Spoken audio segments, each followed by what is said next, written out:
राधे राधे। जय श्री कृष्णा। आप सभी का अमृत कथा कहानियाँ चैनल में स्वागत है। आइए सुनते हैं कार्तिक मास महात्म्य कथा का अध्याय 4। नारद जी ने कहा, ऐसा कहकर भगवान विष्णु मछली का रूप धारण करके आकाश से जल में गिरे। उस समय विंध्याचल पर्वत पर तप कर रहे महर्षि कश्यप अपनी अंजलि में जल लेकर खड़े थे। भगवान उनकी अंजलि में जा गिरे। महर्षि कश्यप ने दया करके उसे अपने कमंडल में रख लिया। मछली के थोड़ा बड़ा होने पर महर्षि कश्यप ने उसे कुएं में डाल दिया। जब वह मछली कुएं में भी न समा सकी तो उन्होंने उसे तालाब में डाल दिया। जब वह तालाब में भी न आ सकी तो उन्होंने उसे समुद्र में डाल दिया।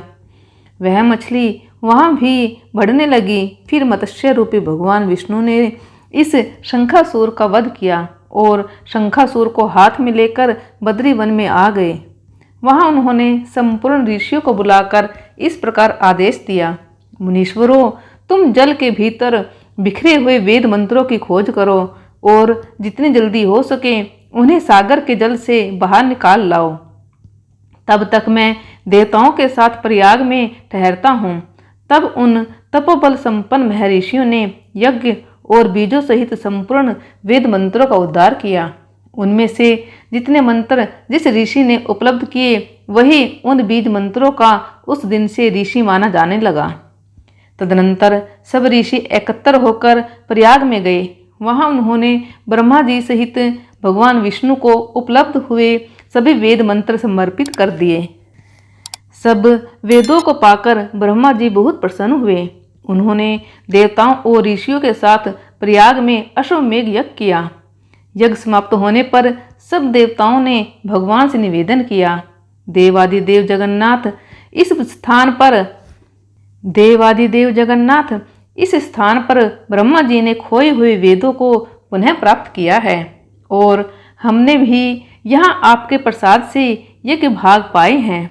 अतः यह स्थान पृथ्वी पर सबसे श्रेष्ठ पुण्य की वृद्धि करने वाला एवं भोग तथा मोक्ष प्रदान करने वाला हो। साथ ही यह समय भी महापुण्यमय और ब्रह्मघाती आदि महापापियों की भी शुद्धि करने वाला हो तथा तय स्थान यहाँ दिए हुए दान को अक्षय बना देने वाला भी हो, यह वर दीजिए।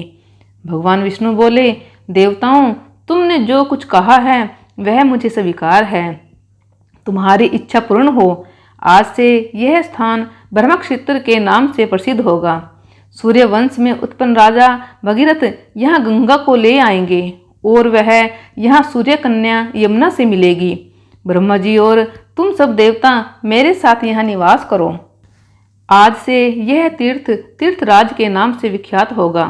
तीर्थराज के दर्शन से तत्काल सब पाप नष्ट हो जाएंगे। जब सूर्य मकर राशि में स्थित होंगे उस समय यहाँ स्नान करने वाले मनुष्य के सब पापों का यह तीर्थ नाश करेगा। यह काल भी मनुष्यों के लिए सदा महान पुण्य फल देने वाला होगा।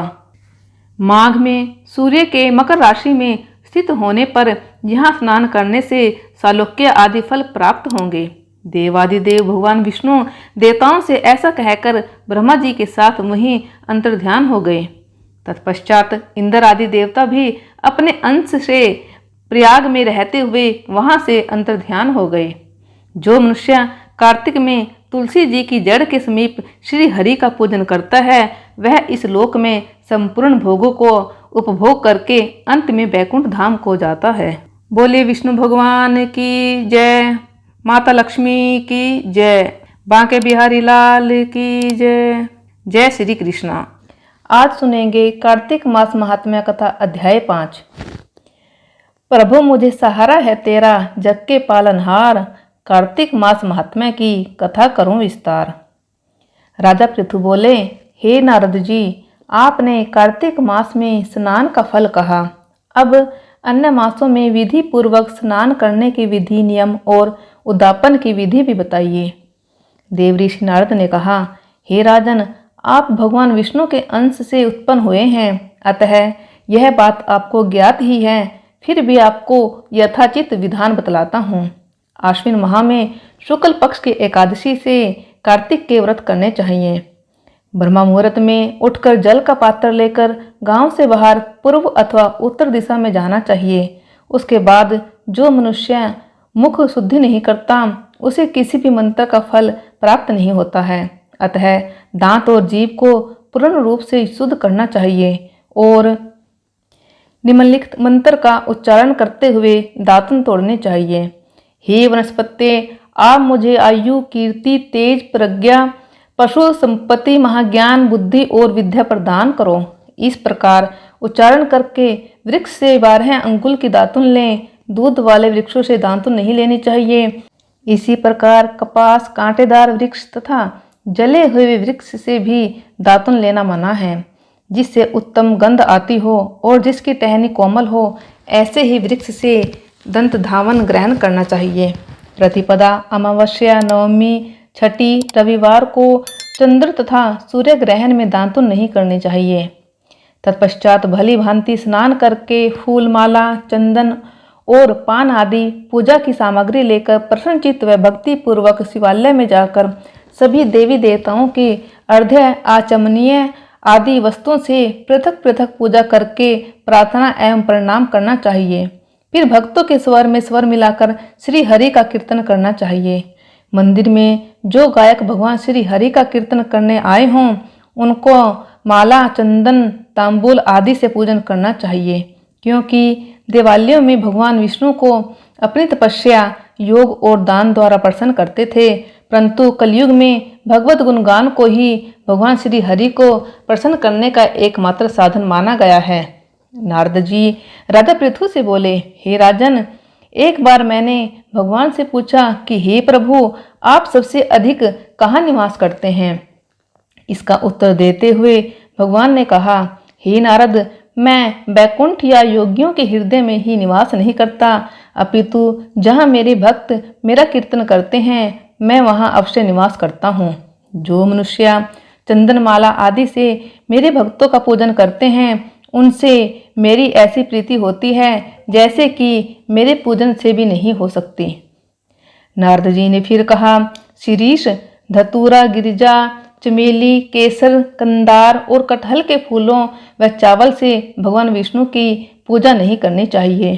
अरहल, कंद, गिरीश, जूही, मालती और केवड़ा के पुष्पों से भगवान शंकर की पूजा नहीं करनी चाहिए।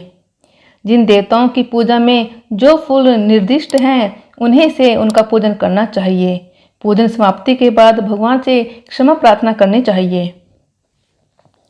हे सुरेश्वर, हे देव, न मैं मंत्र जानता हूँ न क्रिया, मैं भक्ति से भी हीन हूँ। मैंने जो कुछ भी आपकी पूजा की है उसे पूरा करें।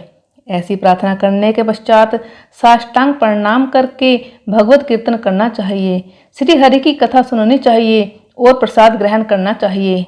जो मनुष्य उपरोक्त विधि के अनुसार कार्तिक व्रत का अनुष्ठान करते हैं वह जगत के सभी सुखों को भोगते हुए अंत में मुक्ति को प्राप्त करते हैं। बोलिए विष्णु भगवान की जय, लक्ष्मी मैया की जय।